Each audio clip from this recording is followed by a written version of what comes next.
Good evening. We're going to call this meeting, hi guys. We're going to call this meeting of the Hampton School Board to order. Everyone please rise for the Pledge of Allegiance. I pledge allegiance to the flag of the United States of America and to the republic for which it stands, one nation, under God, indivisible, with liberty and justice for all.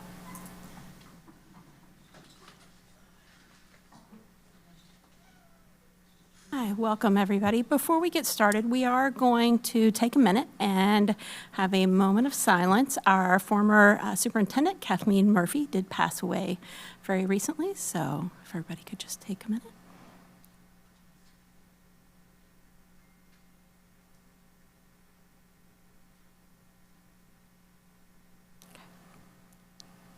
Thank you.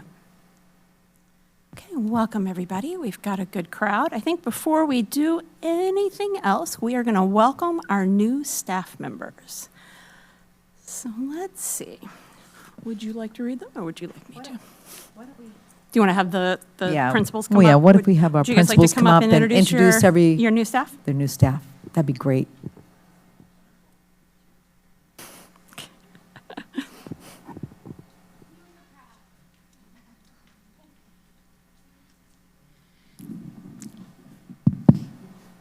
All right, good evening, everyone. I would like to formally introduce to the Hampton School District, this is Elise Perry. She's our new speech and language pathologist, most recently joining us from the Framingham School District in Massachusetts. And then we have Jackie Stillwagon to her left and is our new kindergarten teacher joining us from the Rochester School District. And we're very pleased to have them both, and they're off to a great start. Thank you. Welcome, thank you. Thank you. Mama's coming right back, buddy. I know. It's okay. Hello, everybody. My friends, I'm missing one person, but I'll introduce her. Briata Romaine is our new special ed case manager. So we are fully staffed, which is wonderful in that department after last year. So one familiar face. Actually, they might both be there, both Hampton residents. But Emily Moore and Caitlin Cohen will both be in 4th grade for us this school year. So they're joining the staff at Marston School, and we look forward to welcoming them back, but also to our district from guest teachers and former teachers and now return. So we're very fortunate, and we're excited about the school year. And former student, too. Welcome back. Great to have you. Thanks. Yeah.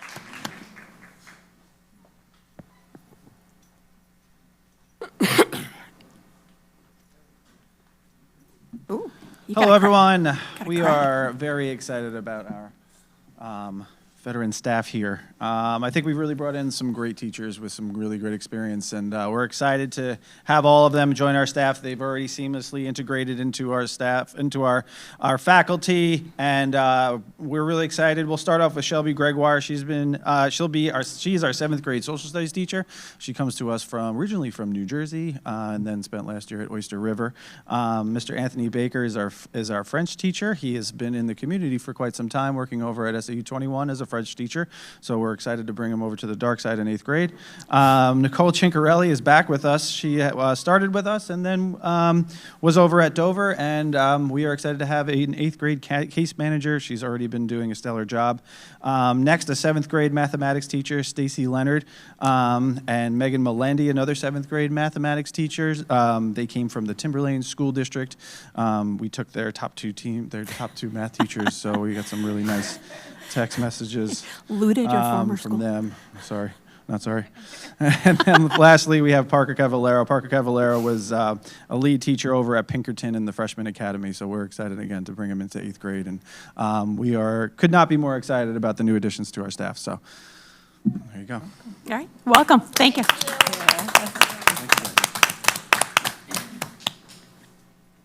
Thank you. Sorry, the allergies have gotten the better of me tonight. Now I would like to ask if anyone is here for public comment. Yeah, go ahead.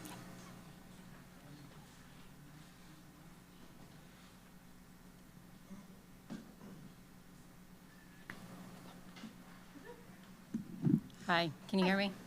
Yes. Do I need to step closer? Yes, a Yep. little closer to the mic. A little closer? Thanks. I tend to mumble if I get too close to it, so I don't want to be too close to it. So I know a couple of you know I'm here to talk about the community room. Wait, we should introduce yourself. Megan Holbrook, Presidential Circle. Thank you. I just need to know if this is still an appropriate time. I know we're missing a couple people, so. Actually, we should, so I'm unclear where Mrs. Elliott is. Mrs. St. Jean did let me know that she was running late. If you want to wait until later and see if we have more, you are welcome Fortunately, to. I can't because I Okay. had run in between sports, so I Okay. have to rush out after. I don't know that let's see.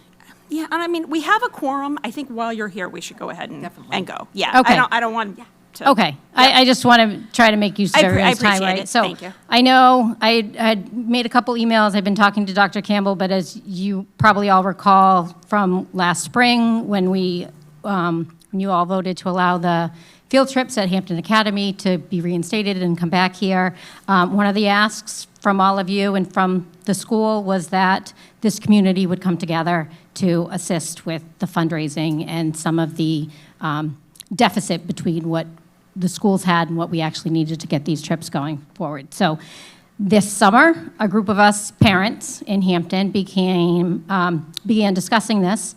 And this school year, we all started to meet and come together, and we are in the process of forming the Friends of Hampton Schools.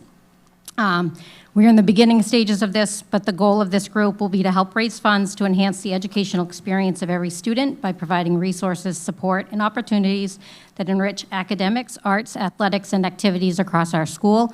Of course, our focus right now to begin is on DC and environmental camp because those are the immediate needs. But we established this, or in the process of establishing this, hoping that at some point, we could build this to a larger organization that can perhaps support in other ways as they are needed, because we know there are other things that typically need fundraising. So, as I said, we had started the process of forming a 503C. We'll be submitting the initial paperwork to the state this week. My understanding with that is once we have that EIN, we will be able to kind of move a little bit forward with actually formalizing this group. So we have temporary board members that consist of myself, Erin Hobbs, she's the president, Jen Clifford, Janelle Milberg, and Julie Condon. This is what was needed in order to initially establish this, but as we move forward, we're more likely to, I think our goal was to have 3 representatives per class to kind of keep this a little more balanced across the school. So like I said, once we've established a lot of these steps, we'll be in a better place to be able to secure the liability policy that is needed.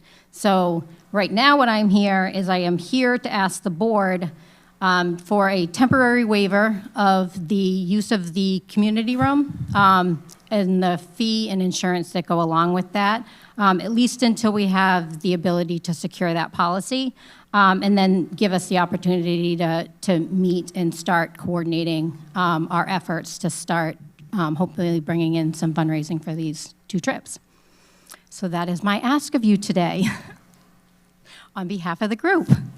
So just so the public knows, we usually don't sort of interact when people come up and do public Yes, comment. I understand. But we basically, because we asked Megan to come in kind of after the agenda and everything was all set, I think it is reasonable for us to ask questions and respond.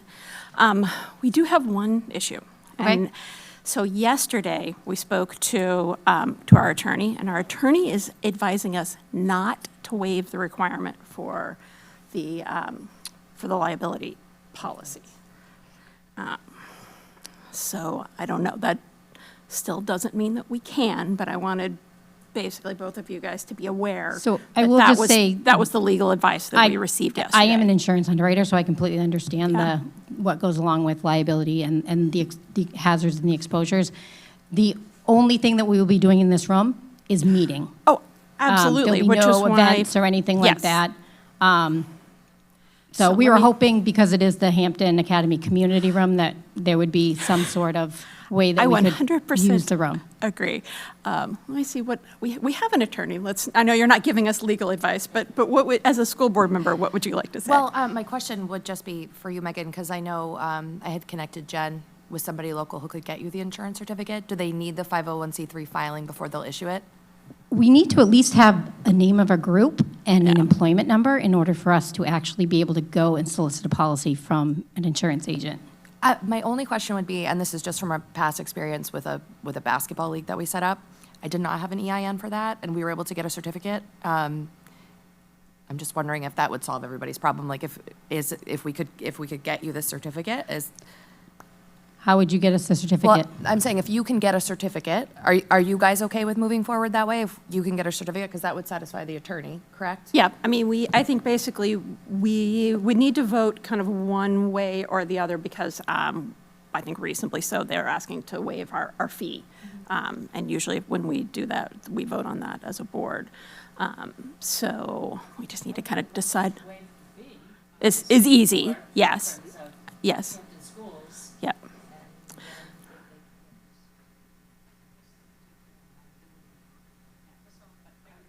Oh, sorry, your microphone's not on.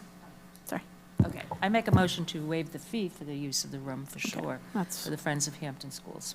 What if we start with that? Let's start with that. Start Okay. with the waiver So, of fee. okay, so I think Candace has a second on that. All in favor?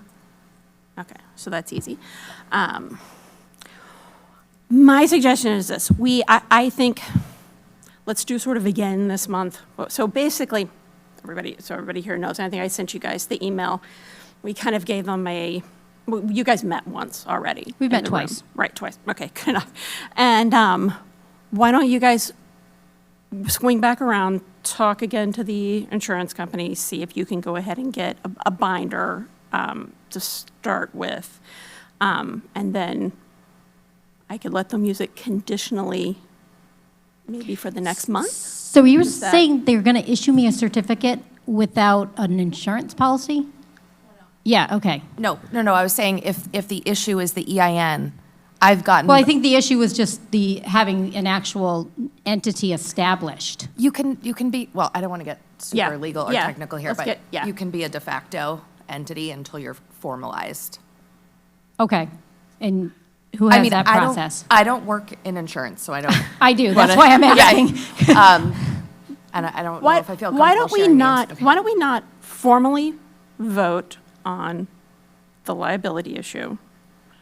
You guys try to work on it and get it taken care of. If you do, let us know. There is also the library. I know that that's not always. There's oh, also it's- Kennybunk Savings Bank has also, Kennybunk Savings Bank, I believe, Yes, has also also- offered the use of their room Okay. as well. So we do have alternatives. Okay. I just, you know. I know. It absolutely would be easier and makes more sense. But I'd say, why don't we hold off on trying to actually waive it? Because that seems like a bad idea. But Can you do it conditional on them conditional on them getting it. Yeah. I don't think that's a bad idea Yeah, I'm because okay with they may be able to get a certificate in 2 days. Sooner, yeah. So, So I make a motion that we waive the liability concerns conditional upon them getting, I think we don't have to do anything. The policy. Oh, we don't have to do The policy anything? asks for them to have Okay. liability insurance, so if they get that, then okay, I take it back. Can I just? You can't really, you created the policy, the board, so you really can't go against your own policy. So that's that's kind of that's the problem right now, quite honestly. So it's just about Yeah. getting it or going somewhere else. And unfortunately, this is the policy that the board created that we have to uphold. Or you'd have to change the policy. which is something we might want to talk about going forward, just as a heads up. We could, but But it not- sounds like it that's not where might we be are right now. attainable, is what I'm Yes. hearing. Yep. You think so? So maybe. Oh, no doubt. I know it's attainable. Yeah. Does that work? For now, you guys will try, see if you can get it, and get that taken care of. And if not, we could host you at the library for a little while until you get it, until Yeah. you kind of get it yeah. underway. You know what, I think Sorry. what we'll do is I'm going to talk to the rest of the group and see Yeah. what they want to do. Obviously, we want to try to follow this process. Yep. And for us, the path of least resistance is really going to be Yes. the easiest for us because, as you know, we've got a lot going on. I mean, obviously, I'm the only one here because everybody else was at sports, and Sure. I'm running out to sports too. So, Yep. it is going to be one of those things where we may just utilize other members of the community that have been hospitable and very open to offering these, places for us and, see what happens. I mean, I do appreciate the use of the library. Unfortunately, the days that we meet, It we're all doesn't shoved always. into that very small Right. room, and it's just not conducive to, Yeah. the work that we need to do. Yep. So, Can I ask you to repeat the names of the members? I got Jen Clifford and President Erin Hobbs and Aaron yourself. Hobbs, Jen Clifford, myself, Julie Condon, and Janelle Milberg. And Say- there's Janelle Milberg. Janelle Wilbur. Okay. I mean, there are more, and these are, like I said, these are likely to be perhaps some of us temporary. This is the requirement that the state needed in order to fill out and submit the paperwork. So obviously, there'll probably be a more formalized process Okay. once we get that in place. So one other thing that did come up with the attorney that so that your group is aware of it. So I know that there is a fundraiser that is already underway. Lee and his wife, all of a That's sudden. unrelated to us. Oh, okay. That was not part of our group. Okay, then never mind. That So- is good to know. I guess I will say then to the public that if you are going to sell anything that has that has our school's name or any of our school's logos on it, you do have to, and if this does come up with you guys, if you want to do a fundraiser and you want to sell shirts, tote bags, whatever, you do have to submit any of that to the SAU to have that approved before anything can Yeah, I'm aware of can that. be done like that. Okay. And also to the rest of the public, so, thank you, appreciate it. So, does anybody have any other questions for Megan right now? No? Okay. Of course. Megan, if you want to connect with me separately after, there's a couple of things you guys can do to speed up the process of your approval. Did you already give that information to Jen? No, I was only chatting with her about the insurance certificate. Got it. All right. Thank you. Thank you. Okay, thank you. Appreciate it. Thanks. Okay. Do we have anyone else who is here for public comment? Seeing none, we will table the remainder of that time to the end of our public meeting. So let's move on. Do we have any school board member updates for your committee assignments? For MPIC, just something interesting is we were surveying the downtown area and we included the center school area as part of that, so we get pictures and everything, and we're discussing ways to improve public offerings in those spaces. That's great. Did you? Turn your, just leave it on. I know you don't like it. Leave it on. Anyway, the PTA is doing their, Trunk or treat? The trunk or treat on October 25th from 4 to 6. And there's a lot of planning that is being done for that, but at least I can give that out. And then the car wash down at the mobile station, apparently the weekend of October 3rd and 4th. Again, it's a fundraiser that doesn't require us to really do anything other than to go down and hopefully use the car wash and support that down there. And there are positions open on the board, I think vice president and secretary, so they are looking for, obviously, people who would like to volunteer and get involved in that. And I guess that's it in general. I don't know. Awesome. Thank you. Yeah, the trunk or treat is October 25th from 4 to 6. Awesome. And then for curriculum, everyday math is obviously being introduced as the new math program, and I would say that ongoing use and analysis is probably what's going to be happening throughout the year. Demonstrated success. The guest speaker was here, George Shea, and he was obviously very good. And the main focus is on differentiation and universal access strategies for all students. And I would say, again, I only had one question on that. Maybe you could answer it. How do you determine who needs further support like teachers, who needs further support? How do you determine that for staff? It's a great question. I think the principals are working with their staffs to determine what they need.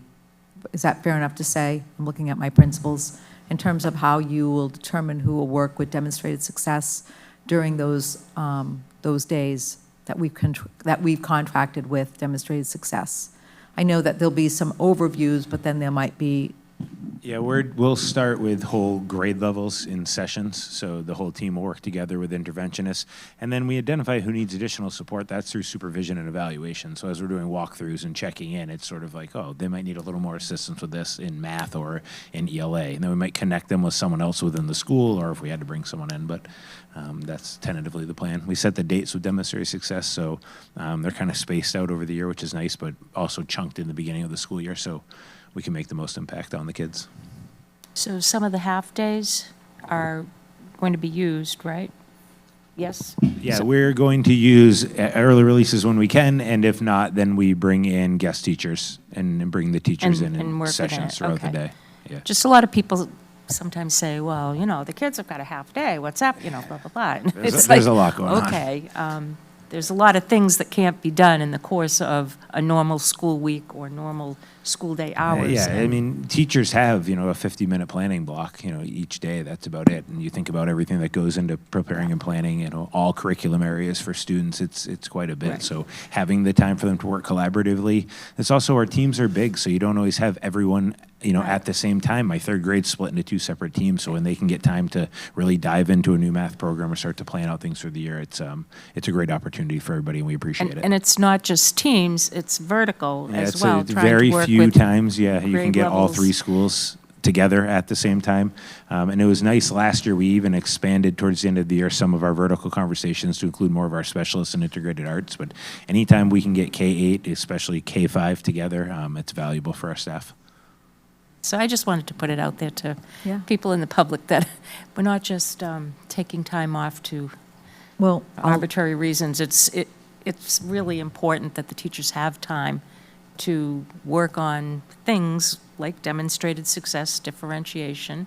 there's also the required trainings, like, for instance, today. Today, right. Today, we spent from 8:30 to about 11 o'clock with required training on suicide prevention, signs of suicide, which is required by the state, and also DCYF in reporting, which is required. So that is, 2.5 hours right off the bat, and that does not include all the other required trainings that our staff will do on their own time, maybe during an in-service day in October, but I'm sure those are well planned out in half-days, where they have to do things like bloodborne pathogens, bully prevention, Title IX. I mean, there's a whole list that, thankfully, our PD committee, that would be LJ Dutton, Tao, Andrea Dutton, put together to ensure that we are meeting our obligations with required trainings. It's significant. I'll include it next month in my report, just so you have it.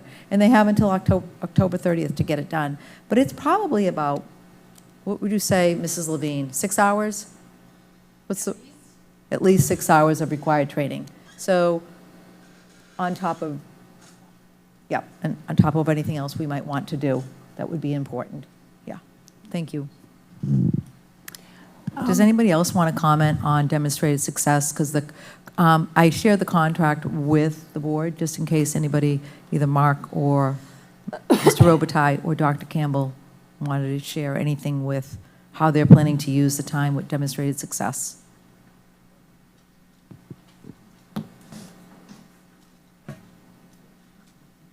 Thank you. Yeah, for center school, it's going to be pretty similar to Marston, obviously with the new math program and trainings just rolling out. There's a lot that teachers have been exposed to over the last 2 to 3 weeks if they had not been pilot teachers last spring. So it's pretty good timing because we now have a resource.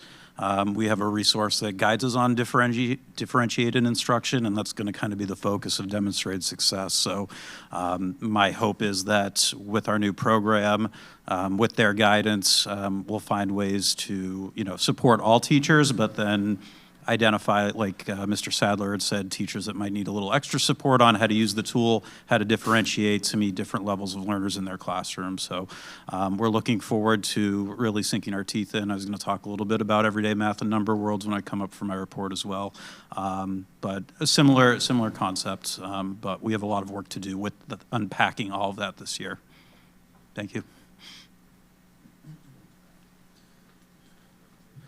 Yeah, likewise. We've been working with demonstrating success with a lot with our math department.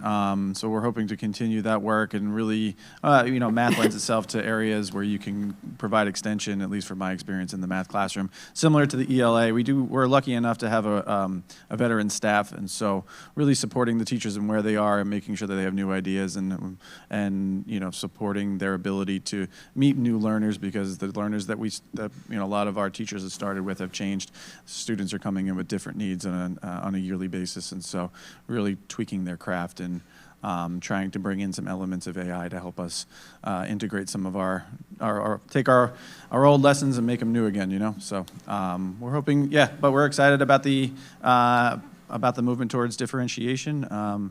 As a special ed teacher, it was something I did pretty regularly, and I really I think our staff is open to it and excited about the new motion. So. Thank you. Molly, did you have something? Yeah, did MPIC, I forgot budget committee, we're at the beginning of budget season. The dates have been set for touring all of the local facilities. Awesome. I think it's important for the public to kind of get an idea of how much effort is put into budgets, not only on the municipal level, but on our level. We'll be touring the local schools, and all of the members of the budget committee will be getting a really deep idea of what we do, why we need what we ask for, and we'll also be going over, obviously, the budgets in depth, line by line. So I think that's really important for the public to understand how much actually goes into it on both the municipal side and for the school board. And that will begin tomorrow. We will be touring our budget committee tomorrow. Mariah, myself, and Tim Harrington will probably spend a good part of the morning so that they can go around and see the schools and see what we've done since last year. So exactly. Yeah. Thanks, Molly. I did want to make a short announcement, which is earlier I basically indicated that I had absolutely no idea where Mrs. Elliott was, but she did send me an email about 5 weeks ago that she was not going to be here tonight because she is out of town for work. So I apologize for that. You can't tell me things too far ahead. I can't hold on to them that long. All right, so if no one has any more announcements for board committees, let's move on to our principal reports. Mr. Robitaille, please. If you would just sit in the front, you wouldn't have to come back and forth so often. Get my steps in. Yeah. We had a lot of 3-hour trainings today, so it's Fair. not quite as entertaining as chasing around kindergartners. So, all right, so we're back at it. The building project was a stressor, but it was very interesting to watch it all come together over the month of August. Shout out to Tim Harrington. I think he's enjoyed a few days away from hearing from me. So, but yeah, that was a big endeavor. So, but we got it done, and his leadership was very appreciated. It's just been great to get around to classrooms. Mrs. Hayward and I have been reading a book to all K-2 students called One Word. It's about how one word can help you guide and have your best school year ever. So we've been getting into all the rooms. We'll probably do something a little different for preschool, just developmentally appropriate, but been enjoying getting to see the new mix-up of students and just having some laughs. We read the book to a kindergarten class the other day. Talked to them about what one word they would pick to have a great school year. Got a bunch of good answers. Last little girl raised her hand, said, "Mr. Robitaille, can I tell you something?" I said, "Sure." She said, "You have really big ears." I said, "All right, well, that's not one word, but I appreciate it." So I was like, the bigger ear to listen to you. So we're having a good time back at Center School. You never know what's going to come out of their mouths. So formative assessments are starting up. We have... we got to laugh once in a while, right? We do. We got Dibbles. We went over some of that data in August. So we have Dibbles, Acadian, STAR testing coming up. As I noted, everyday mathematics and number worlds trainings, the initial trainings have taken place, so now we're starting to do beginning of the year assessments and also kind of diving into Unit 1. So working out a few kinks, but overall, nice to see the program getting up and running in classrooms. I did start sending out my principal newsletter. That will come on the last day of every week, just a reminder to families. Really big at center school, especially for kindergarten families that wish to volunteer, chaperone. We just talked about it at PTA, but they do need to get their fingerprinting done through SAU90. We did have a big influx last spring after kindergarten information night, but just a reminder, we have to hold to that. So if families want to participate in that way, they need to get their fingerprinting taken care of. There is a link on the SAU website to schedule appointments. We're still looking to hire a preschool paraprofessional. We have a couple leads, but just looking to solidify our staff. The Boohoo breakfast was well attended on center school on the first day of school, so thank you to the PTA. We had a great Meet the Teacher event, so we're up and running. We have open house on the 25th. The notice was sent out Friday in the newsletter, but we have preschool at 4:45. We have kindergarten at 5 o'clock, second grade at 5:45, first grade at 6:30. The IAs and the intervention team will also be available doing presentations and around for question and answer that evening. So that is my report for the month of September. I didn't know if anyone had any questions to wrap up the evening. I think we're all set. Thank you. All right, have a good night. Thank you. All right, Mr. Sadler. Hello again. As Mr. Robitaille was saying, it's a great start. The school year was well received, I think, by students and certainly by their caring adults. Our Meet the Teacher event was very popular, and it's just great, to have some of the upgrades that we did over the summer that, Mrs. Curtis and Mr. Harrington were able to get for us. Just people coming in and really appreciating it. It was wonderful. Tomorrow's school picture day at Marston, so bring your picture. Don't worry if you haven't ordered them or anything. You can always do that after the fact, but just a friendly reminder. And then this Friday, we'll host the PTA Welcome Back Breakfast in the Marston Dining Room. We say 8:30. It's really once the kids are all kind of in the building and done getting breakfast from Mrs. Borg's program. We'll clear out. And it's just a great opportunity to meet some of the PTA, but also just find out about the events, things going on at all three schools, how caring adults at home can get involved. So we're really looking forward to that. And it's about a half hour, from 8:30 to 9-ish. And all are welcome to that.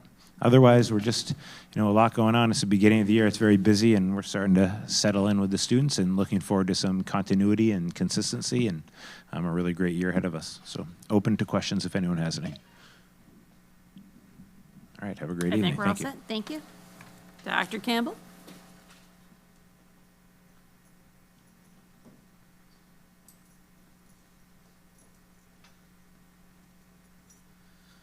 All right.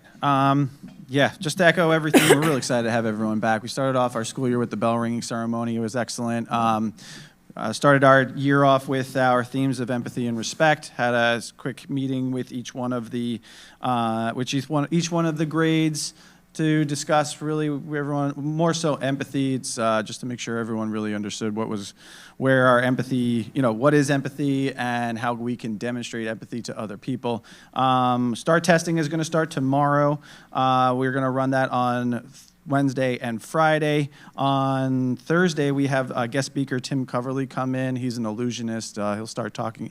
He's going to talk about being a good citizen, how to look out for each other, but also talk about the illusions that are placed on us based on what we see on social media or what we see in the magazines and whatnot. And so excited to have him kick off our school year just on a positive note to really echo the empathy and respect themes that we are working with. Picture Day is on the 18th. On the 24th, Lions Club will be coming in to do the eye screening. On the 29th, the late bus will start, and so will our homework club. We have our open house on the 2nd from 5 to 6 p.m. And we will be introducing a community day on the 10th. It's our half day.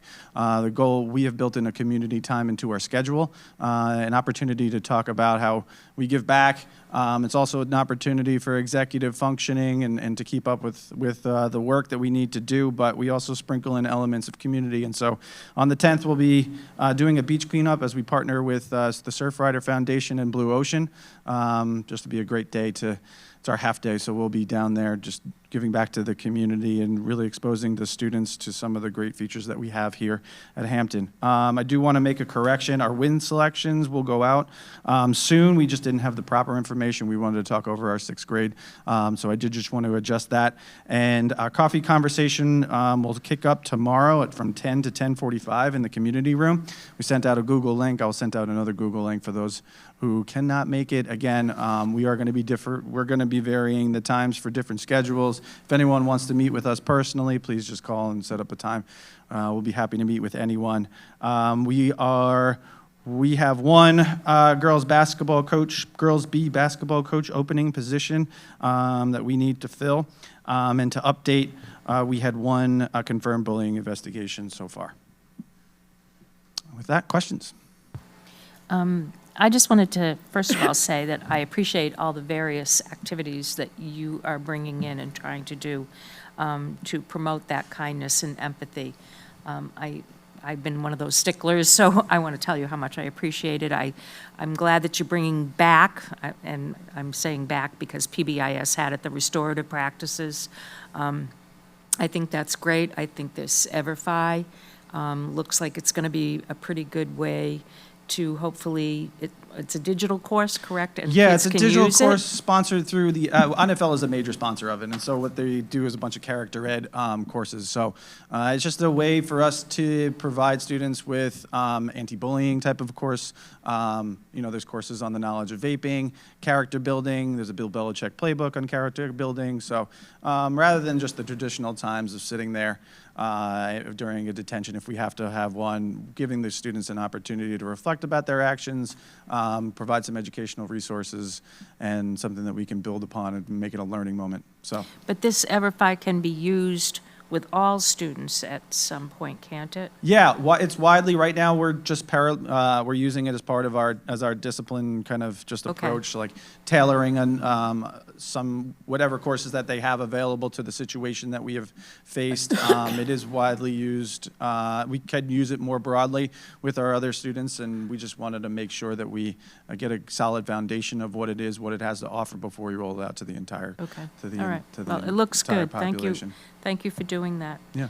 Who was the student that rang in the new year? The new school year? The two newbies, I got to get to know them, but they were nervous about it, but we got them all up, and everyone gave them a big round of applause. So we had our 8th graders lead us in the Pledge of Allegiance, and actually knowing what the bell ringing ceremony this year was about, and was an opportunity to really set a good tone. So we're really, like I said, we were really lucky. We've got some really phenomenal teachers, and excited about the staff that we have. So, yeah. Oh, thank you again. Yeah.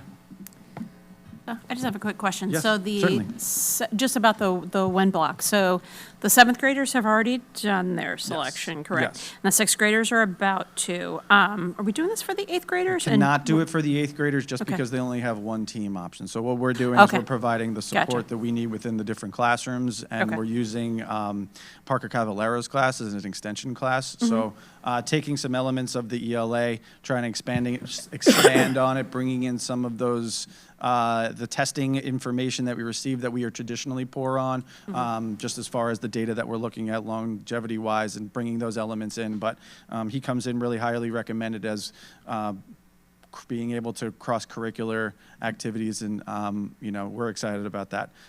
We just don't have the same means that we do in the 6th and the 7th grade. So again, the idea of WIN was to provide some support, and so this was how we wanted to do it. So. I just wanted to say a quick thank you to the very small group of parents and students and staff members that I saw at Seafood Festival this weekend. I believe they worked the gates to help raise funds for the 8th grade trip.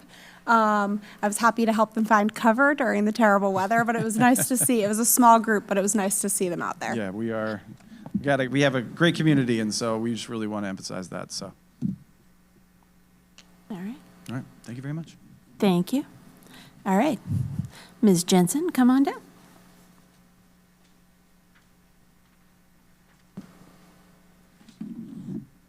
Not that tall. So one of the goals that we have this year is really looking at strengthening our collaboration and communication amongst all of our special education staff in all of our buildings, just to help align our IEP writing and procedures, and also to help with that transition to Winnicott when our students hit high school. So on the 21st of August, we did a special education department kickoff. It included all of our special ed teachers, related service providers, paraprofessionals, RBTs. We went over some of our goals for the year, from personal to professional goals. We reviewed information about the LEA determination form, which we'll be talking about here next month as well. And then Diane McCain and Sam Pike, who helped with the special education audit back in the spring, presented information about ways to align IEP writing across buildings. Every week I've been sending out a hot topic email. Last week was kind of about how we should handle students who move in with IEPs and what those procedures are. So each week it's just a little something different, whatever is kind of coming up and bubbling up in the buildings. And that goes out to all of the special education staff, and then I also send it to building leadership. I'm attending monthly building level meetings. We're gonna have periodic vertical team meetings, and that could include Winnicott at times as well, so that we're making sure that we are all on the same page. Also, I'm a member of the Seacoast Cares team, which is comprised of members of our SAU along with SAU91, which helps when students are displaying some safety concerns that may be impeding their ability to succeed and be present at school. Parents are notified of any referrals to that team. Along with working to strengthen our internal communication and collaboration, working with the parents and community is something that I find to be very important. Obviously, I know I mentioned it last month, the Hatch meetings will be resuming hopefully this month, and then I can report out on the work that we're doing there. To involve parents, I think it's important that we let them know that we're available to talk anytime they have a concern. Just call us, schedule time. Below my email signature, I do have a link that allows people to schedule meetings with me. It pops up just my availability on my calendar. And also just having an open door, so that we're here and happy to answer any questions that anybody may have for us. Do you have any questions for me? I think we're Thank you so good. much. Thanks, Dina. Right. Mr. Smith.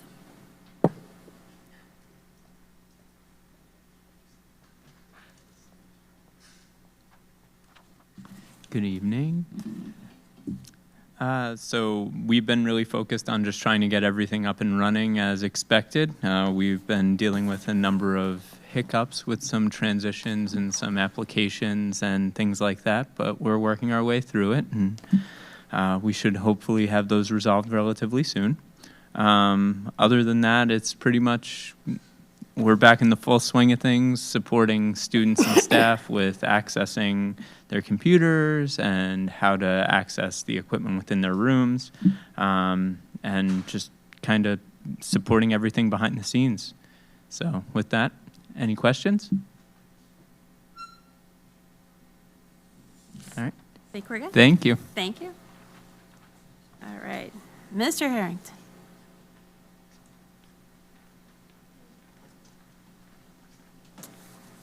Evening all. Howdy. Good evening all. We had a good start to the year, I think. We are also fully staffed. We had a new hire come in July, Wayne Hersey. He's working here at Hampton Academy. Comes from SAU90, Strata Memorial School. I did pill for him, but he called me first, so I don't feel too bad about that. Marston Hampton Academy opened pretty much without a hitch. We got a lot accomplished in a short amount of time. Lots of preventive maintenance, and I guess I'll say some unexpected maintenance, but everything got handled. Center School. We opened, which was good. HVAC company was putting some finishing touches in the gymnasium Monday before school opened. My staff and I were able to get in and get the gymnasium cleaned up and ready for the following day. Turnstone was actually in today to do a little punch list stuff, painting and that type of thing. They still got a few more things to do. The next big piece of that whole project is getting the units, the DOAS units, up onto the roof. We were up there today looking at the rain that we had over the weekend to see if we were going to have any issues there, and it's not as bad as we thought, which is a good thing. But those units are scheduled for Monday, October 13th, Columbus Day. They're going to come and put those up because they need lifts and everything to get those up in the units. They are very big units. And then it's the ductwork to get those connected to what was installed this summertime, and then a little balancing and testing, and we should be good to go. So hopefully on time. Yeah. That's pretty much it. Any questions? Quick question.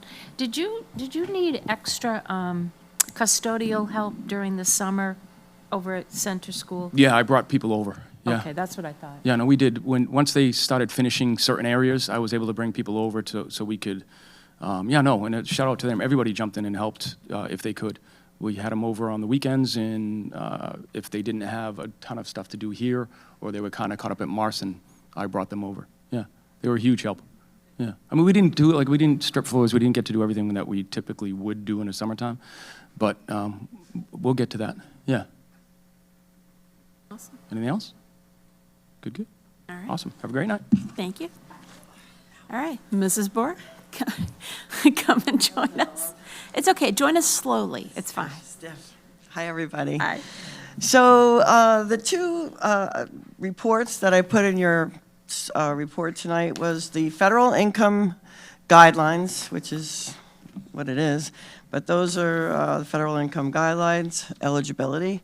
And the second one was what we get reimbursed from the federal government for each meal we serve. That's, figured you would, kind of interesting to know that, what we do for each paid, free, and reduced meal.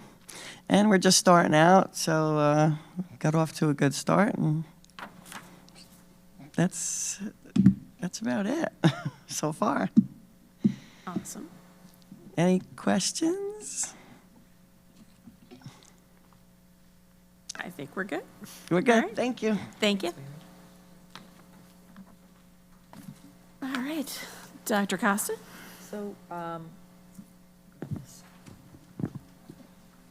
So as I think the principals have alluded to, it's been a great start. It's hard to believe. We, believe it or not, have been in school for a while where we welcome new staff back August 15th. So it's almost been a full month for us, even though I know it for our students, it only feels like our third week. But we have been busy preparing our new staff with a very robust orientation. I gave you a copy of the agenda just for your reviews so you can see what are the things that we do with our new staff that join us. And you can see that time is spent welcoming people, but really giving them overviews of things like our supervision and evaluation plan, master plan, our mentor program, and then they always love the trolley tour of Hampton. That's a highlight probably of the orientation. They get to see the neighborhoods as far down as Sunset Valley, which is by the Seabrook line, all the way to the Herd Farm, which is over by Hampton Falls. So we really show them the many different neighborhoods that our students are coming from. And then, of course, there's time with Mariah Curtis, our BA, time with Tim Smith, our technology director, and time to really think about our goals, our policies. We talk about emergency safety, FERPA confidentiality, and then, of course, that is balanced with time for setting up their rooms and times in their individual schools. So it's a nice way to begin the year. And then on Wednesday, all staff come back, and there is their staff meeting. This year, we did a extensive training on everyday math on that Thursday, which was the second full day that all staff returned. And then on Monday, of course, we do our opening, as Andrea mentioned, and then, of course, our Meet the Teacher. So it's a great way to start, and then students come in on Tuesday. You can see that, believe it or not, we're already thinking about our budget for 26-27. We were able to schedule those meetings. Tomorrow, we will meet with the Budget Committee for Hampton to walk them through the schools and to show them some of the things that we're able to accomplish thanks to the generous warrant article that we were able to pass at Center School that we worked on this summer under, of course, Tim Harrington's direction, and of course, the neck room that was built at Marsden School, the foyer at Marsden School that was completely refreshed with tiling, and the conference room being painted. Also, in the hallways, we have covered up those lockers that really are no longer working, that are just an eyesore. So there was a lot of work that was done at the buildings in addition to those big projects that we typically do. So we'll share with them our new programming, we'll share with them some of the things that were done so that they can get a bird's eye look of where the money does go and why it's so extensive. So really grateful for the relationship with the Budget Committee. You can see that we have worked with our new district safety team. Thank you to Mrs. Levine for taking notes, and I've shared that with everyone. But we do have a district safety team that will meet bi-monthly. It will include our SROs, members of our leadership team, as well as members of our staff to really think about our drills, looking at Alice, talking about reunification, common language, emergency operation plans that we do need to submit to the state, and just ensuring that we are being ever mindful of our students, our staff, and their safety, which is our #1 priority and our concern. So working collaboratively with our SROs in all 3 buildings to get everyone on the same page is important. One of the things that happened last year at the end of the year is Tim Harrington and I met with Caleb Batchelor from the state of New Hampshire, and they have now looked really seriously at our joint loss plan as it relates to a safety plan. So where we actually had some work that we had to do over the summer that we were able to complete and to get that on file with the state of New Hampshire. So we're able to get that done, which puts us in good standing as far as that's concerned. Thinking about, obviously, our time today, we shared with you what we did with that. And then, of course, the Everyday Math program, which will be a big endeavor this year as we get that off the ground and we ensure that there is fidelity to the programming and meeting the needs of our students. I included a copy of our demonstrated success plan, and we talked a little bit about that, so I won't be redundant with that. And then we talked a little bit about the training that we do with Primex, and I can get you a schedule of that just for your review. But overall, it's been, I would say, a really great start to the year.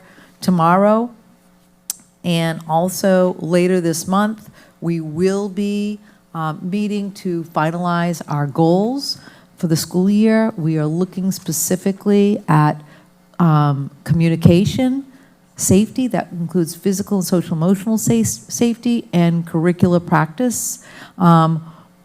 Given the changes in the laws, we have removed our 4th goal, and we have been able to collapse that into our safety and our curriculum. So I did include a draft of that, and we can talk more about it as we get to that section of the agenda. Are there any questions for me?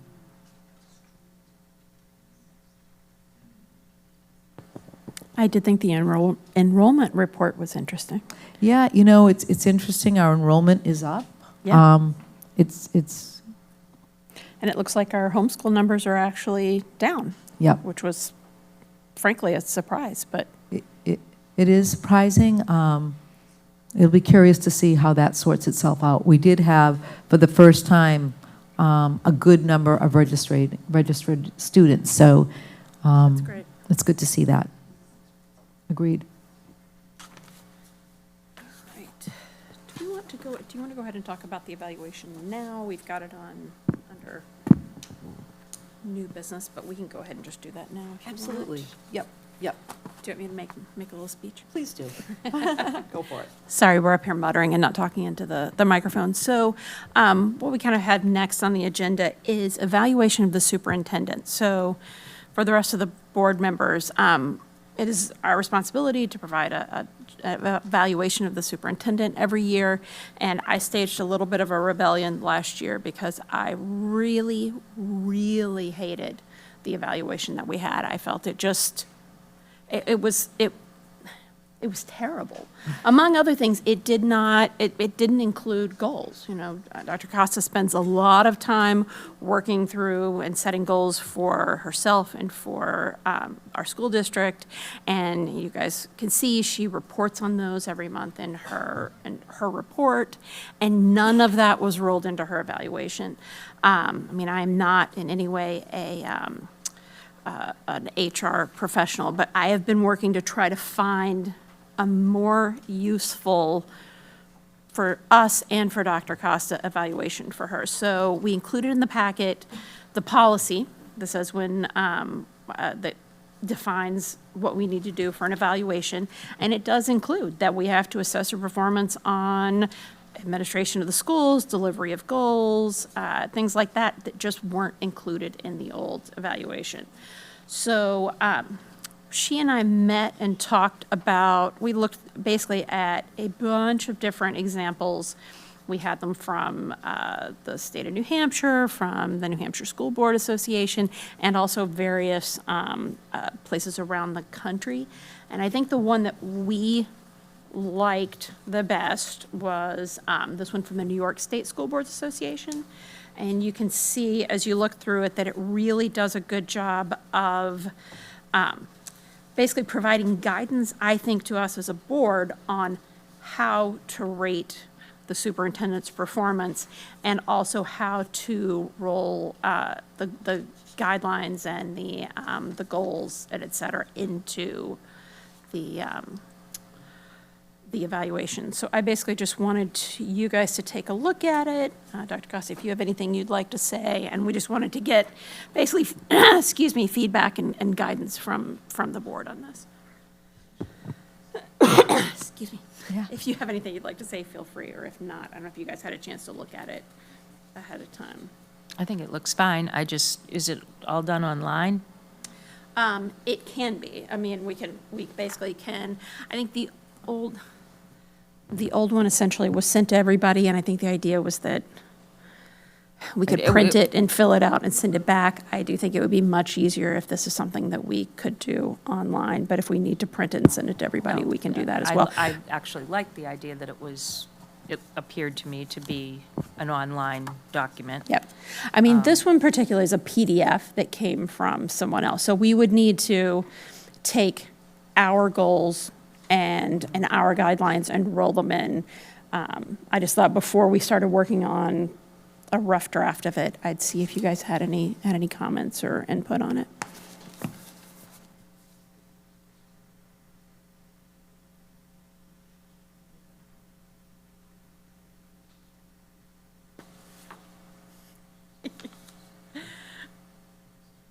How do you feel, Molly? What do you think? I think it looks good. It feels like we're going to the other extreme. I don't necessarily know that we would use absolutely everything that's in here. I just thought it was a good kind of guideline. My intention actually is to ask Erin, who is Dr. Costa's new assistant, if she can basically help us put together a rough draft. We'll take a look at it, depending on sort of what she has on her plate. I'd like to take a look at it next month so we can kind of get going on this. I like this. What I vaguely remember of the old evaluation was it was very like personal opinion more than actual standards that we're looking for. And a lot of it I can remember going through it and saying, how would I know that? Because it was asking for things that, we do work a lot with Dr. Costa. We don't work with her every day.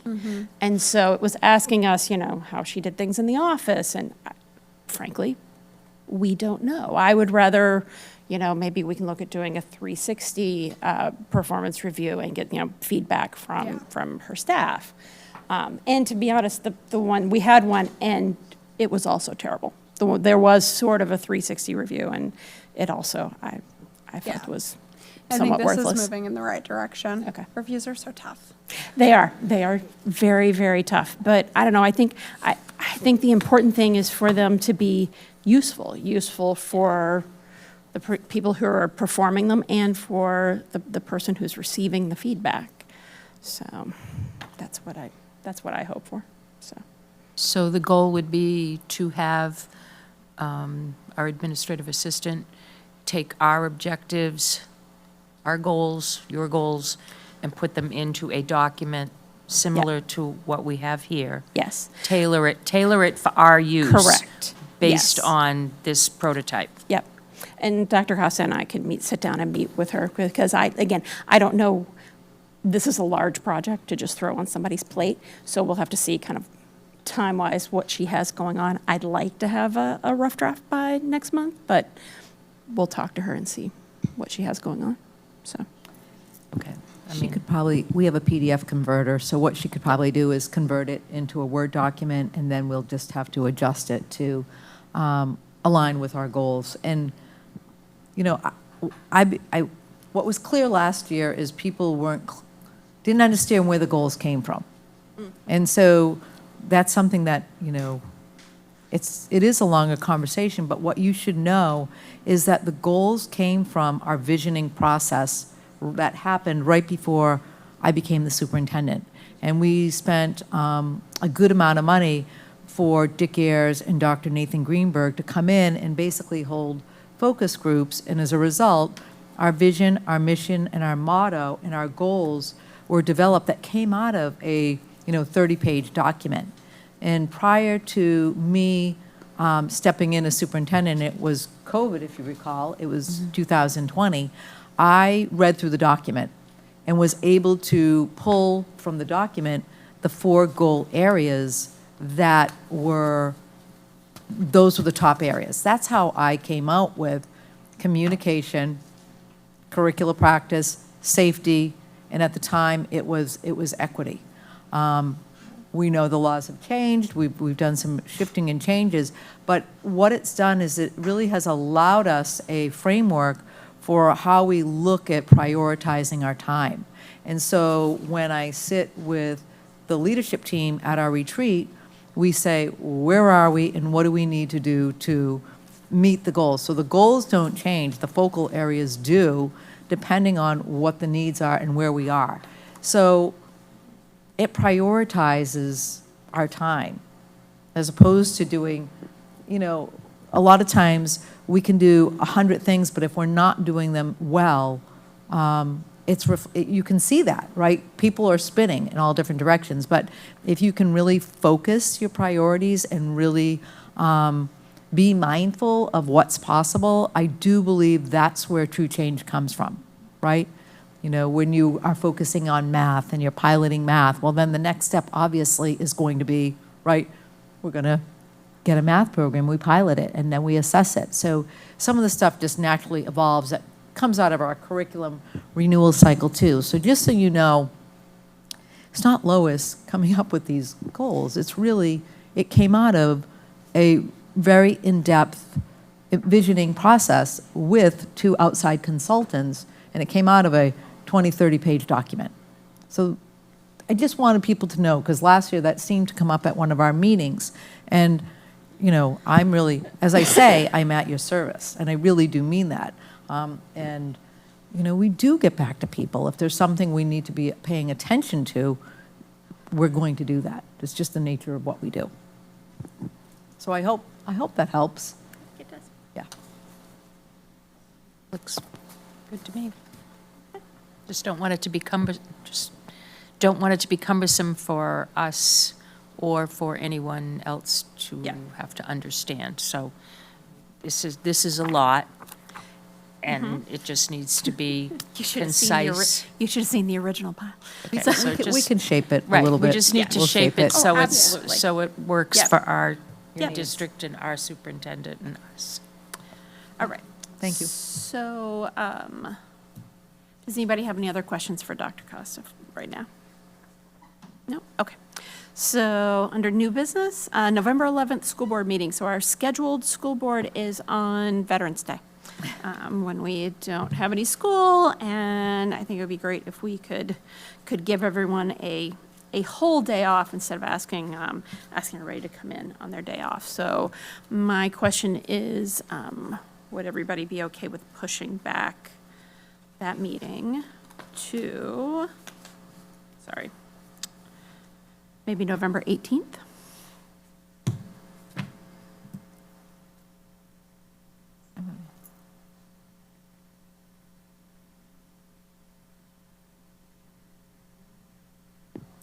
Leadership team, does that look good for you? Do you have any conflicts? Just want to. Do you have any big Yeah, conflicts? Is there conflicts with parent-teacher conferences? Oh,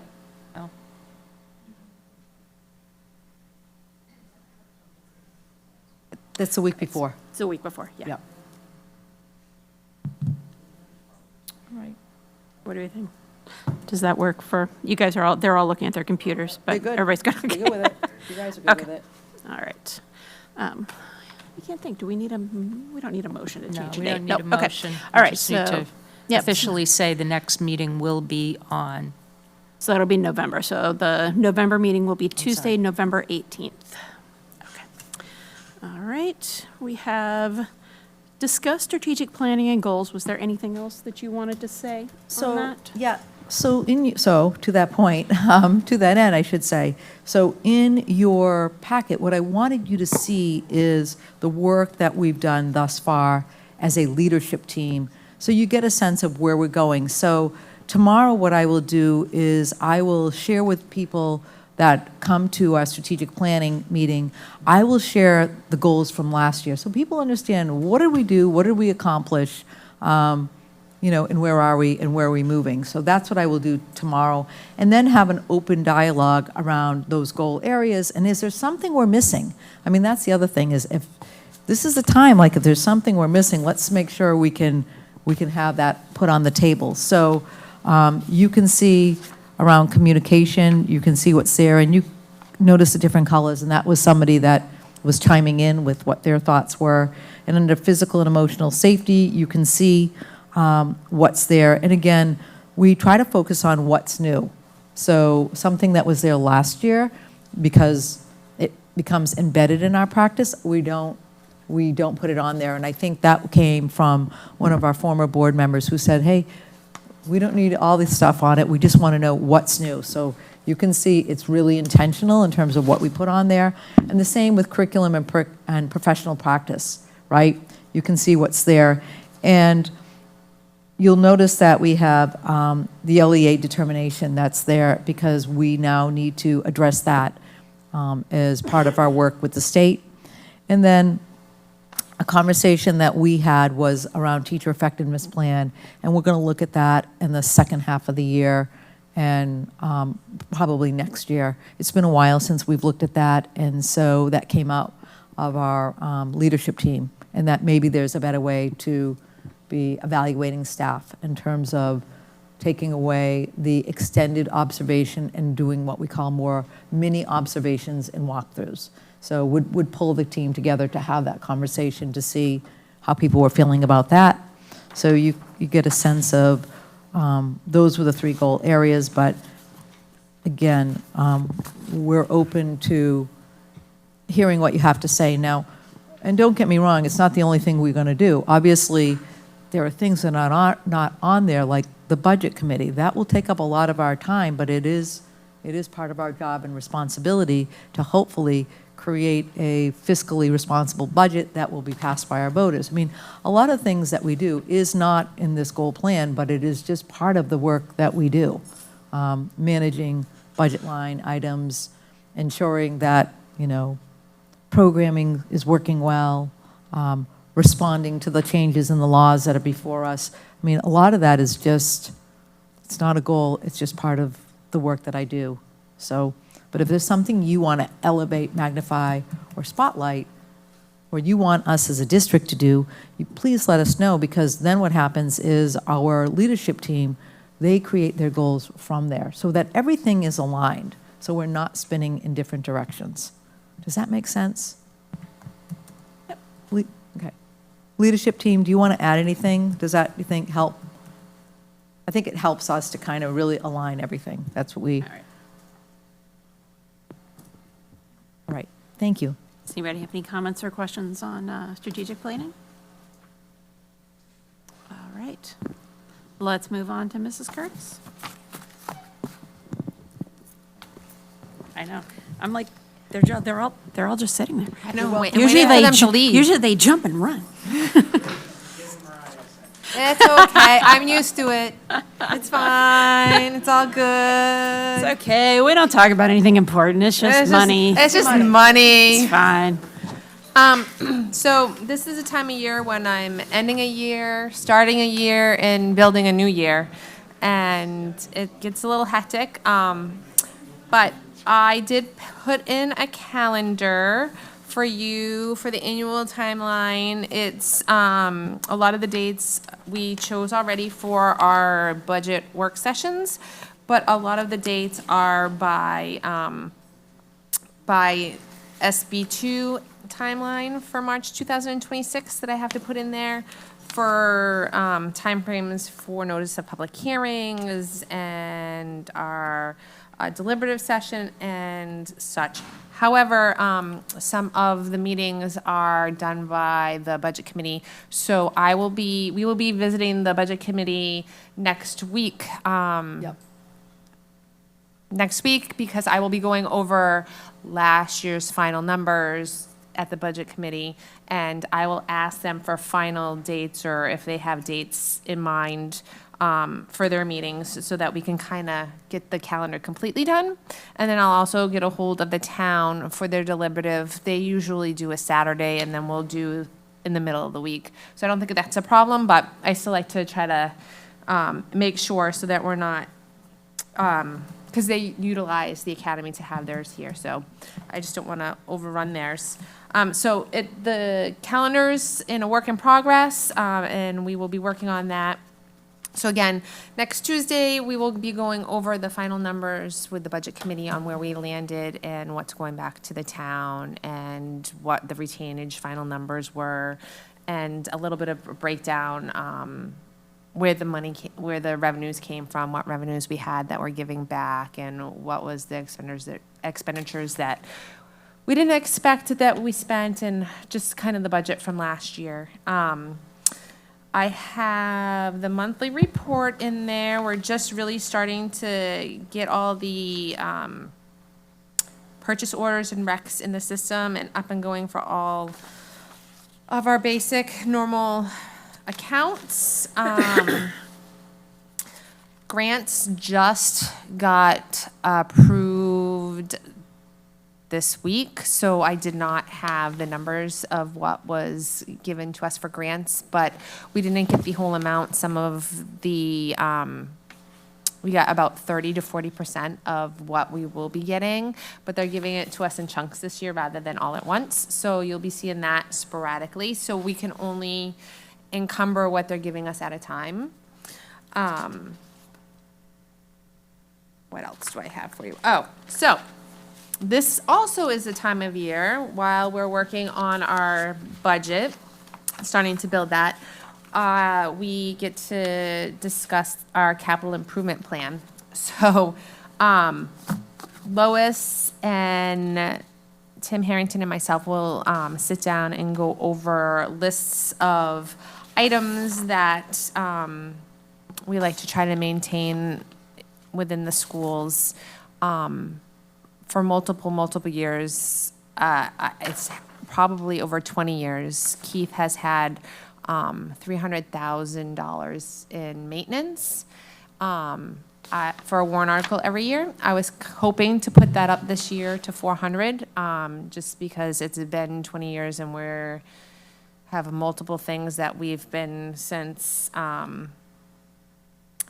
2019, he's had a list going, and some of the stuff we still haven't touched.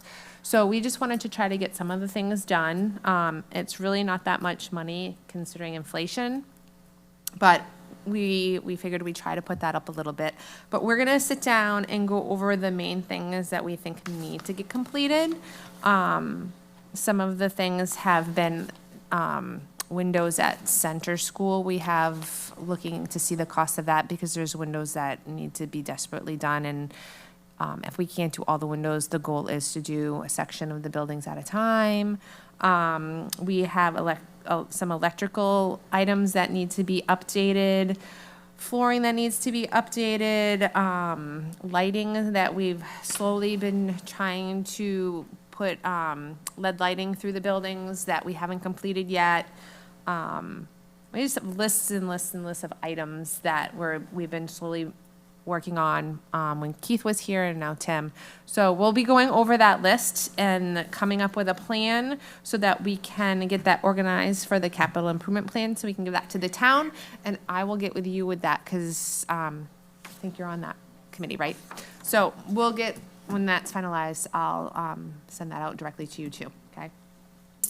So that's in the works. We also received the final numbers for 2026 adequacy grant and SWEPT. So the past 2 years, 3 years, we've gotten adequacy. Years prior to that, we did not.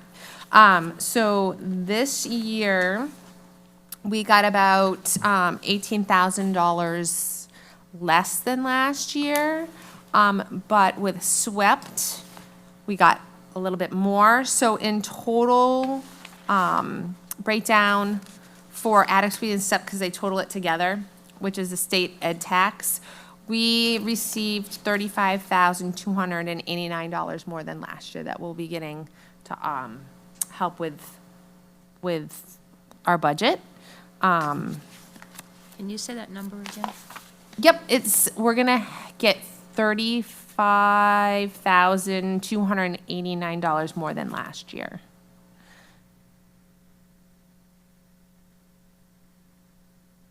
And that's that was really from the SWEP grant. The adequacy grant was a little less than last year, but the SWEP made up. It averages our adequacy and SWEP grant total averages pretty similar, the same amount every year. The adequacy and SWEP will flip back and forth on which one's more or less. But even when we were not receiving the adequacy, the total SWEP grant usually was similar. So it's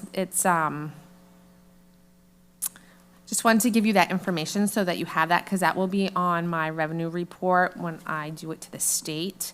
And that report is due, actually, I already did it. I can bring that in next month. I'll give you that report, but I'll also post it on the website. It's a guesstimate of revenues for this year that I have to do. And that will be completed and up on our website also. So just a bunch of numbers that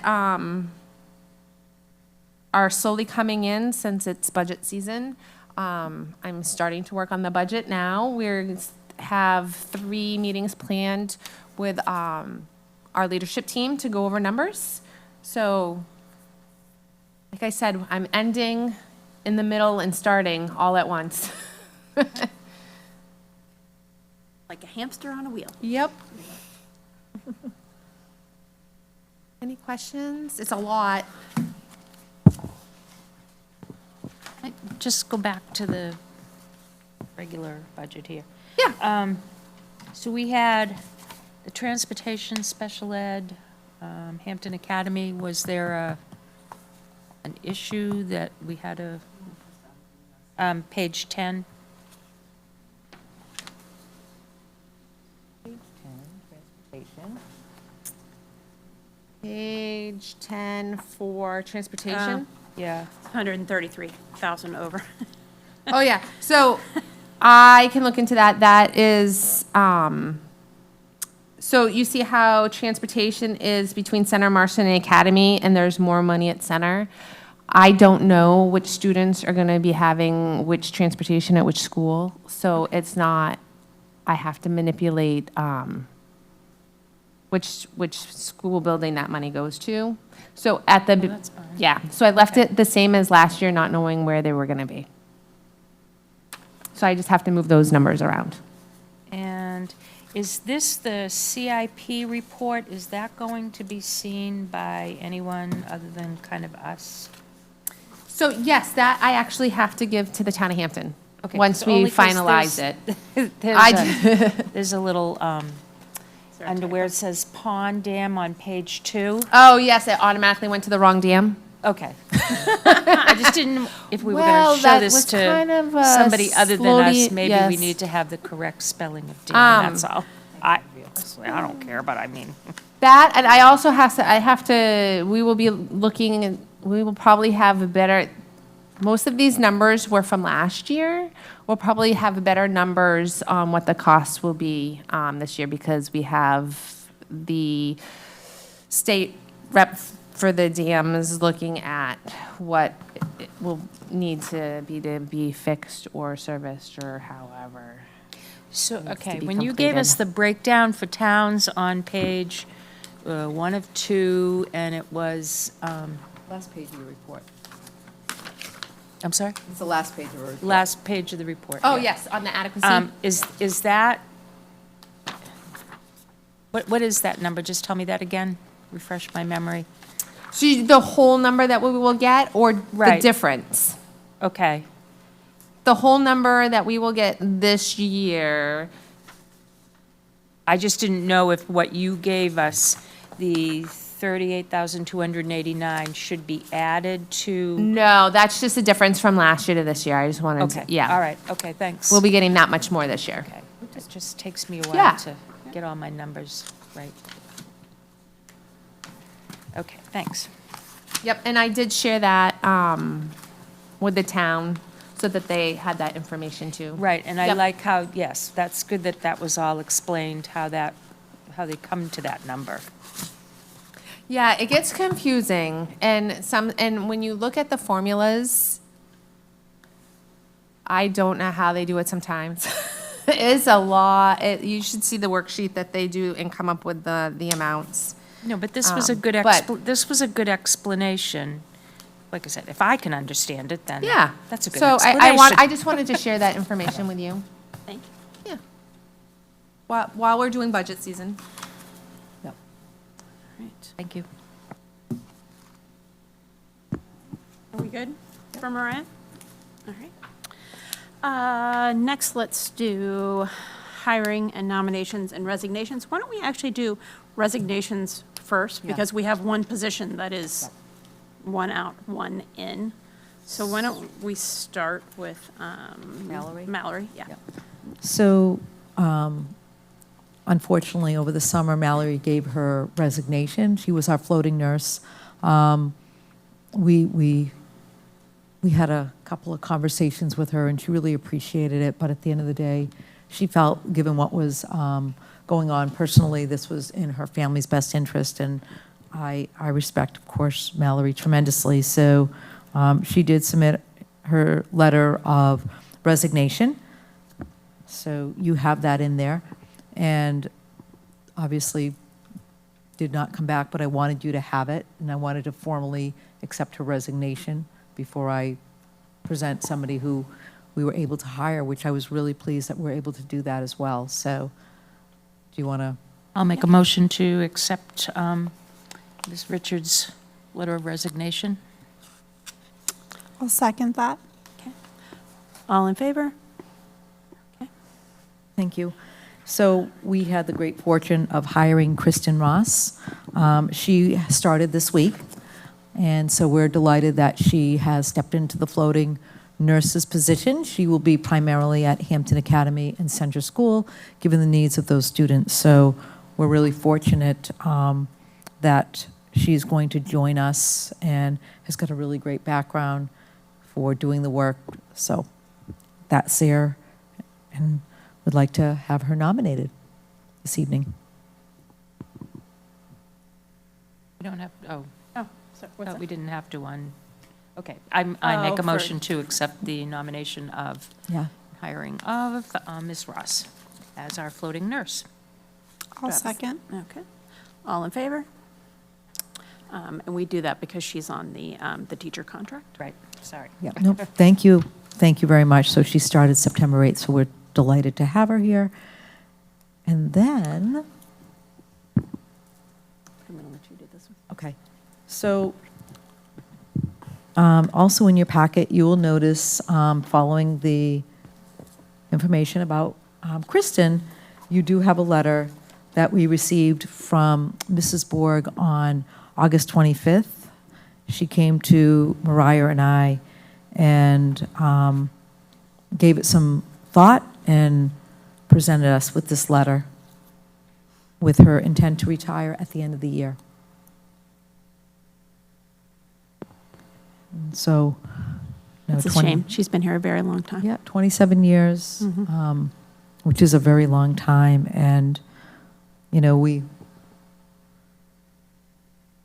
talked to her about that, and, you know, she feels that, you know, she's going to spend more time with her family and her grandchildren. And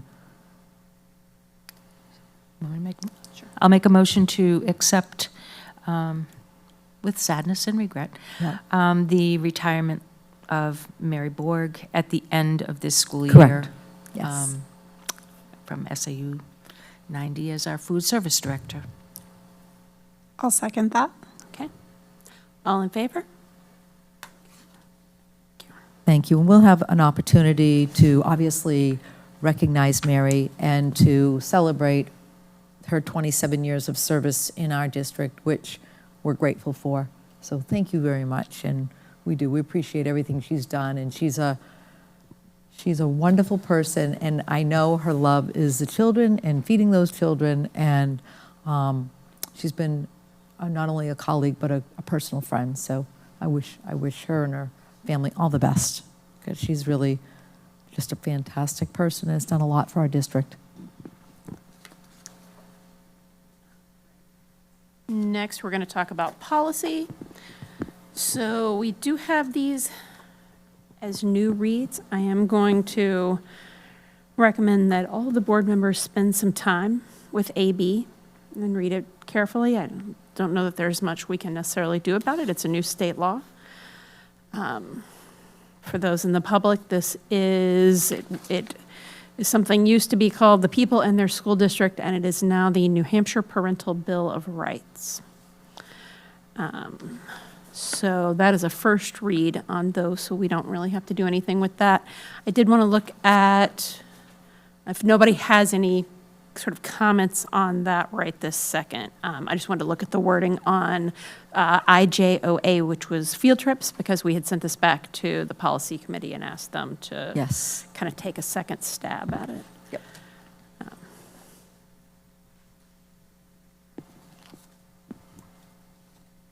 Yep, I personally, I do like that language better. Okay. And Erin did reach out to Primex and to get some suggested language, and I think we were pleased with what they were able to offer us. Yep.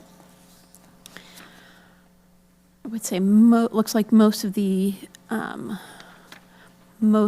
policies are related to new state laws. Yep. So does anybody have any questions on those? Like I said, they're a first read, so we can always talk about them a little more in depth. But if anybody has any comments on them, feel free.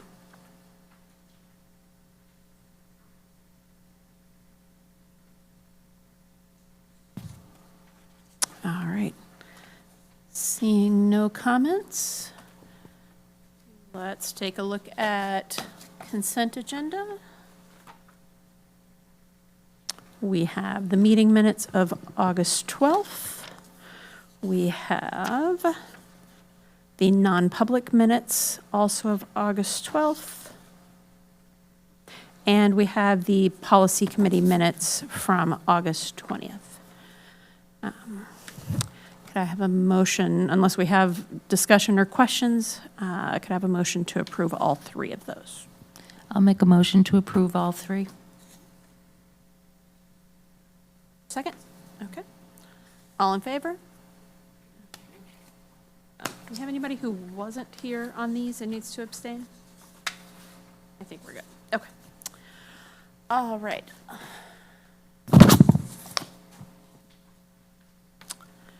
Seeing we are at the end of our public meeting, do we have anyone here for public comment on agenda items?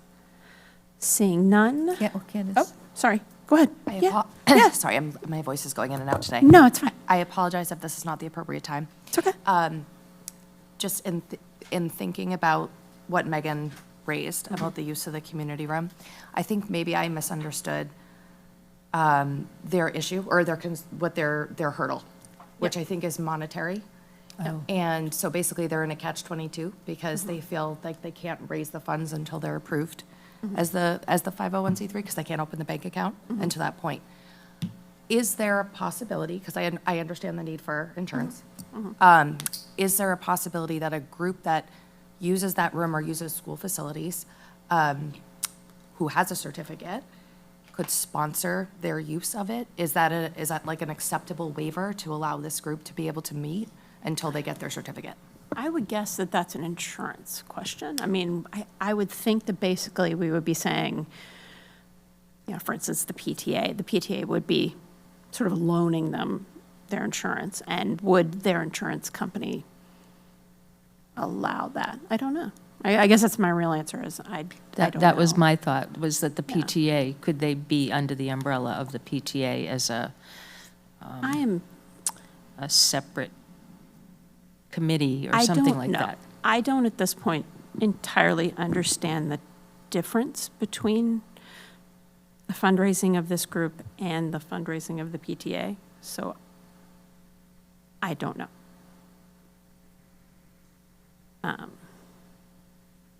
They're certainly welcome to do that.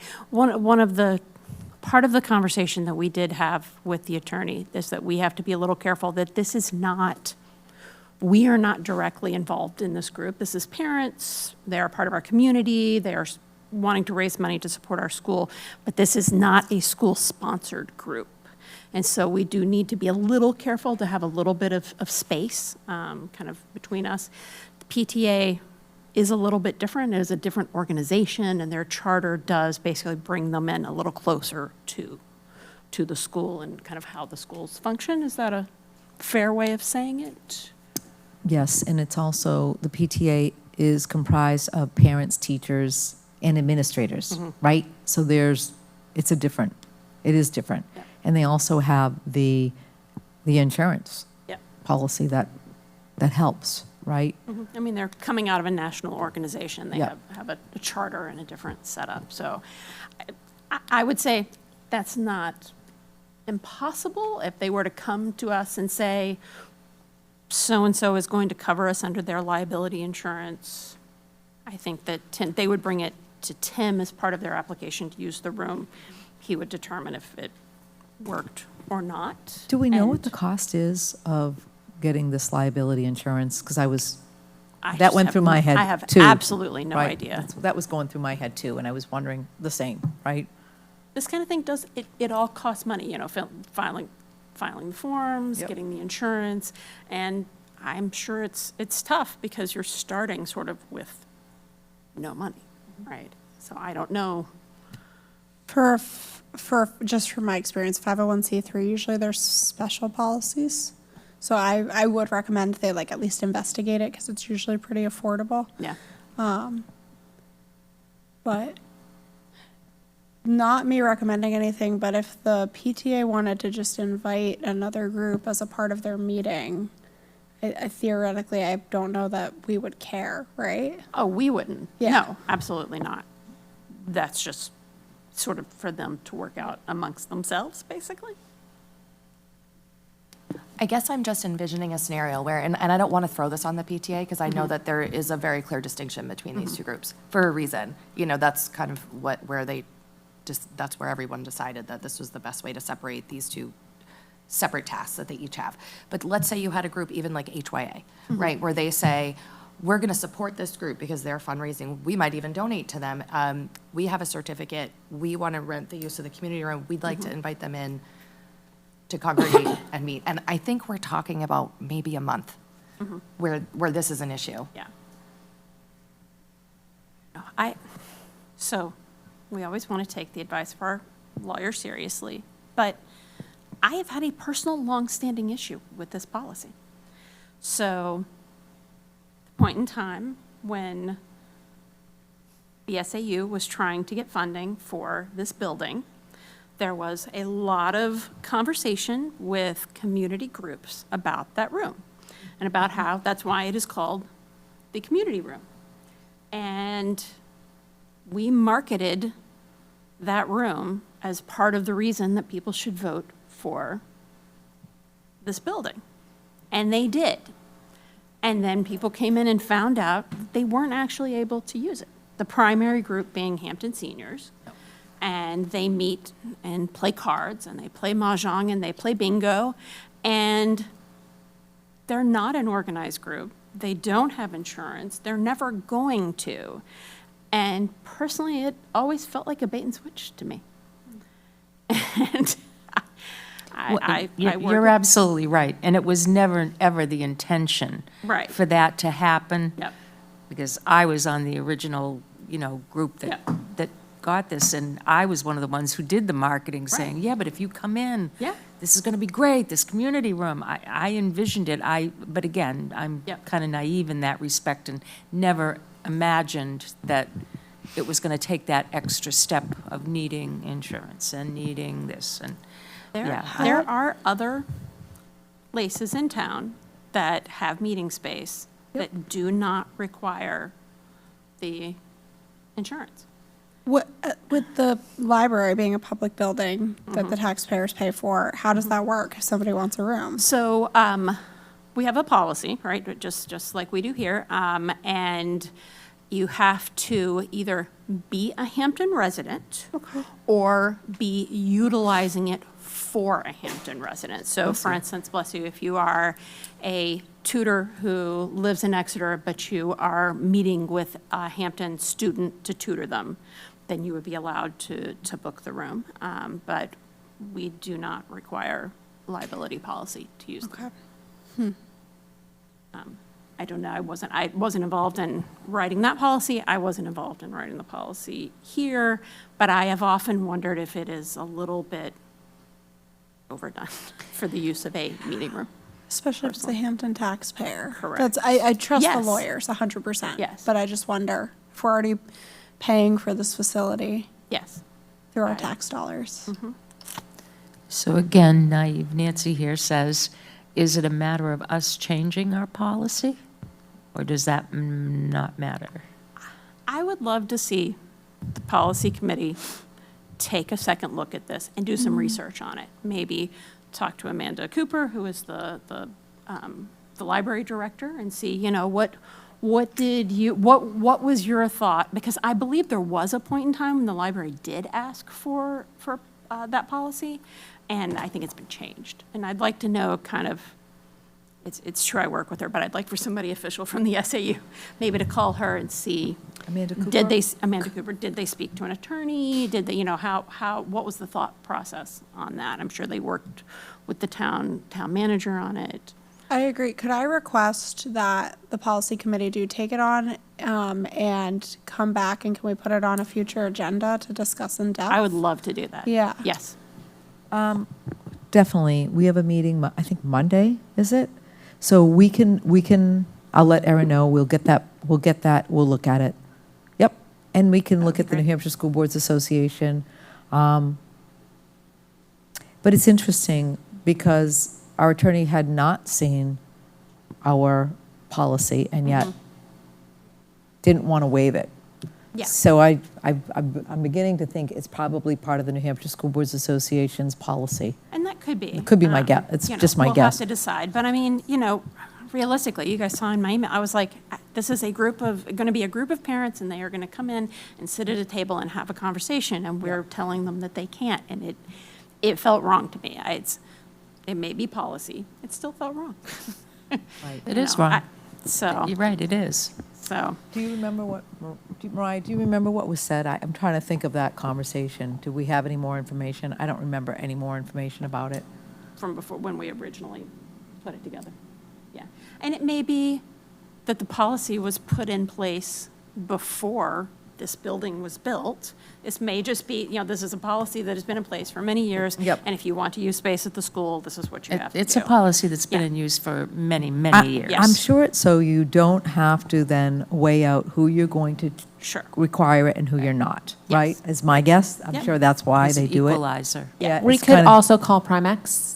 Yeah. Who is our. Our yes. insurance. Yes, because. Yeah. So we'll do that. That would be great. We'll dig into it and we'll talk to Primex and we'll get a little more information about it. Is there anything we do in the meantime? Is there something we can offer in the meantime? Because I think- agree. I truly think offering the library is really probably their best bet until they get that in place. But I think what we're talking about is more of a longer term issue. Yep. Can we also look, maybe just talking to Mr. Doherty or Jackie McCoy about how Fink approached all of this, because they were super closely aligned with the school and had a nonprofit Yeah. to raise money for things like this, and it worked for a while. They disbanded because they were getting older and on Yeah, their way just out. Yeah, and there was just no one to take it over. Is Well, it different maybe- because they were staff members? Yeah. That's It what is. I'm wondering. I'm sure. I would bet. think there's a way, the way around it is to have a staff member attend the meeting.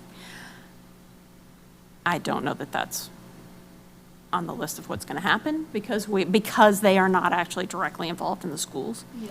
So that's my guess. If you've got a staff member in the room, it kind of makes it all okay. Yep, that changes. Is that a possible solution for them then? If they can invite a staff member? Yes, but to join? again, this is something they are doing outside of the Mm-hmm. school, and so I would kind of hate to ask a staff person to give up their time for something they're not actually, they can't vote on, they can't participate in, because we are trying to keep it separate from the school. Mm-hmm. I'm just sensitive to this because it's so time sensitive for them where, this all came about pretty quickly and they're trying to raise these funds. Yep. It sounds like maybe there's two paths they could take. If they could find another group with a certificate that would offer to host them, that might be viable. And then if they could perhaps find maybe one of the staff members who's involved in those trips would be willing to come and speak to them about what the trips entail, and then therefore that resolves the certificate issue? Maybe. Maybe? I hate to ask for extra work on the staff's part for something there, because, so, I think for now, there are other public places that we can meet. We'll take a look at the policy, see if we want to make any changes to it. I think for right this second, we're where we are. So, do we have a need for non-public? I don't have anything. And I would give everybody a quarter if we didn't have to do non-public. We haven't done that in forever. Do you have anything? No? I'll